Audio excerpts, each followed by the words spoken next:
As everybody expected she would, Liz Cheney went down to flaming defeat last night in Wyoming. She lost by 37 points to a somewhat no-name named Harriet Hageman. According to the New York Times, Representative Cheney was resoundingly defeated by Hageman in her Republican primary on Tuesday, handing Donald Trump his most prized trophy yet in his long campaign to purge the Republican Party of his critics. That's the way the New York Times likes to characterize this. I'm sure this is how Liz Cheney would characterize her defeat as well. And as we'll talk about in just one moment, that's not actually what happened here. This was not just purely about Liz Cheney did not like what Donald Trump did between November 4th and January 6th. It wasn't just that Liz Cheney was an opponent of Donald Trump in his statements about the election. She did far more than that. And one of the things that the media have been jumping on here is the idea that if you are not in favor of Liz Cheney, it's because you are a participant in January 6th or because you go along with the falsehood that Donald Trump won the 2020 election outright, except for overt voter fraud, for example. That is not what was going on. It is very much in Liz Cheney's interest to push that idea. It's very much in the interest of the media to push that idea. It's very much in the interest of Democrats to push that idea, but it is not the case. According to the New York Times, Hageman, a lawyer in Cheyenne with little political following before she was lifted by Mr. Trump's endorsement, trounced Ms. Cheney, the daughter of a former vice president, by more than 30 percentage points, with more than 90% of the vote counted. Ms. Cheney's loss was anticipated as it was consequential. The leading Republican voice against Mr. Trump and vice chairwoman of the committee investigating the January 6th Capitol attack next year will no longer have her perch in Congress from which to battle a figure she believes poses a grave threat to American democracy. And you can see in the New York Times why exactly so many members of the Republican Party are very angry with Liz Cheney. It is not because Liz Cheney was an opponent of Donald Trump. The reason they're angry at Liz Cheney is because they believe that she was effectively acting as a useful idiot for the Democratic Party and the media in their pursuit of January 6th as a cudgel with which to beat every Republican on planet Earth, as well as anyone who would prospectively vote for Donald Trump were he the nominee for the Republicans in 2024. So Liz Cheney, she had sort of suggested early that she was going to lose. She said that today was not the end of a battle, it was the beginning of the battle. Well, the truth is for Liz Cheney, it pretty much is the end of a battle. Here was Liz Cheney yesterday leading up to the election.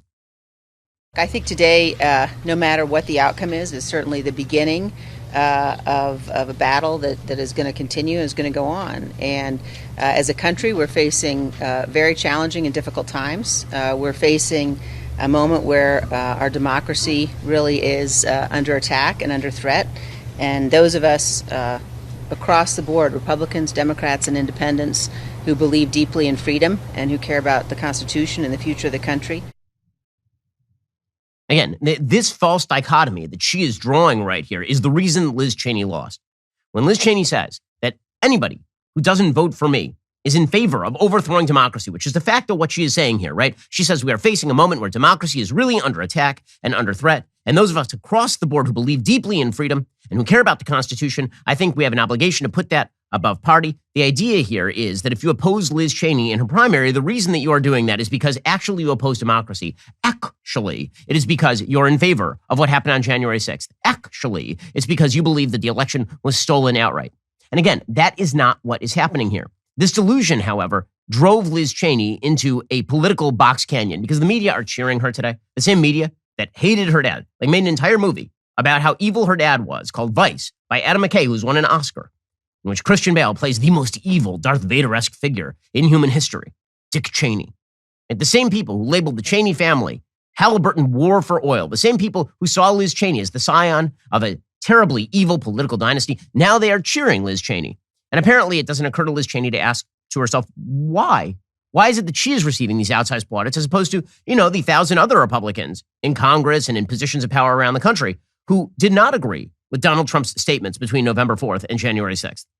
Why is she getting all of this credit?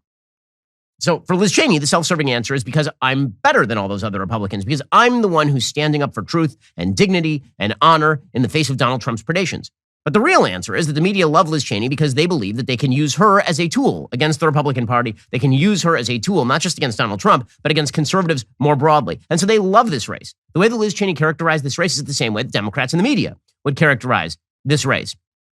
It's very clear that Liz Cheney buys into this narrative from her concession speech. So she says, listen, I would have easily won this primary, except I decided to defy Trump. So here was Liz Cheney in her concession speech, which was really a sort of defiant, I'll be back and I'll be back stronger than ever speech. 2 years ago, I won this primary with 73% of the vote. I could easily have done the same again. The path was clear.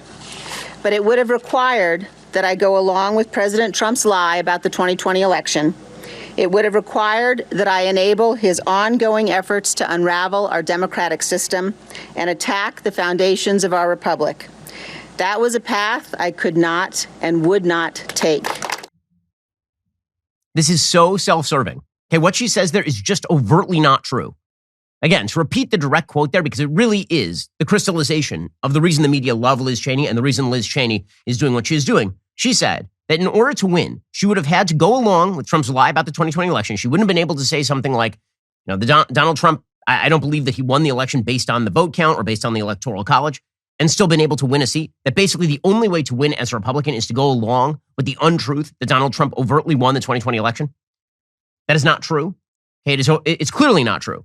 There are many, many Republicans, ranging from Dan Crenshaw in Texas to Glenn Youngkin in Virginia, who have not come out and said that Donald Trump won the 2020 election. In fact, I would say that the majority of elected Republican officials have never said that Donald Trump won the 2020 election. They've posed questions about, for example, the role of the media in the 2020 election, questions that I think are entirely fair. They've posed questions about big tech censorship. They've posed questions about the changing of the rules prior to the 2020 election that allowed for vast ballot harvesting and mail-in ballots. They've talked about a lot of those things. But to my knowledge, the sort of notion that every Republican official in the country who's won a primary did so based on backing Donald Trump's falsehoods that overt voter fraud decided the 2020, that's not true. I mean, it's just not true on a factual basis. And then she continues, right? She says it would have required that she enable the ongoing efforts to unravel the democratic system and attack the foundations of the republic. So there's now a dichotomy between Liz Cheney, the righteous, who is going to stand against unraveling the democratic system, and every other Republican. Because what she's really saying when she gets defeated by 30 points is that the vast majority of the Republican Party is now in favor of unraveling the democratic system and attacking the foundations of the republic. She says it was literally impossible for her to win a primary in the Republican Party in Wyoming, which is almost entirely Republican. It would have been entirely impossible for her to win that primary without backing the unraveling of the republic and the lies about the 2020 election. That's not true. That is not, in fact, the case. It is an incredibly self-flattering view of what exactly she is doing here. And it's that self-flattering view that Republicans, I think, broad scope object to. Listen, when Liz Cheney, there's a move very early on after January 6th to oust Liz Cheney from the House Republican leadership.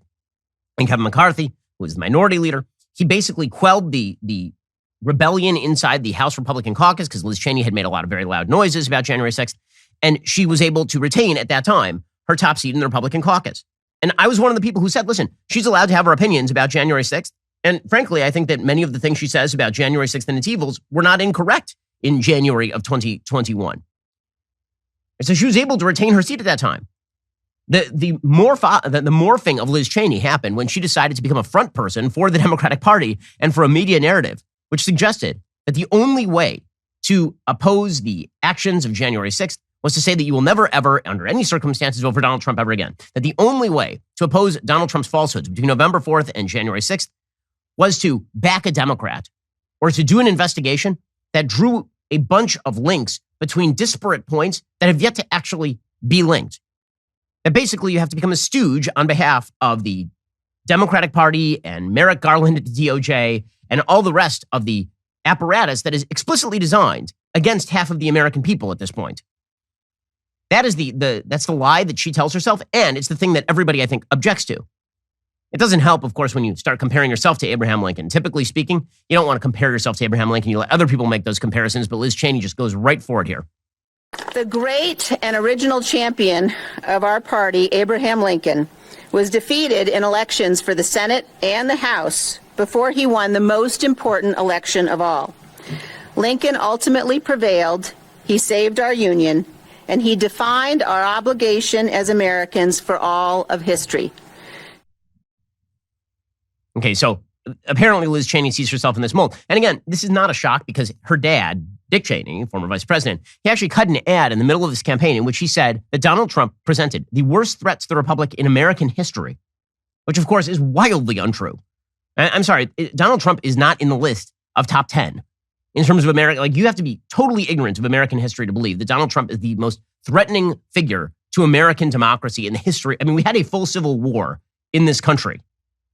We had a fully segregated South for 100 years in this country. We had a spate of massive bombings across the United States in the late 60s and early 1970s. I mean, There have been a lot of problems in the history of the United States. But again, when you draw that dichotomy, that is why people are objecting. Who's got two thumbs and wants you to like and subscribe?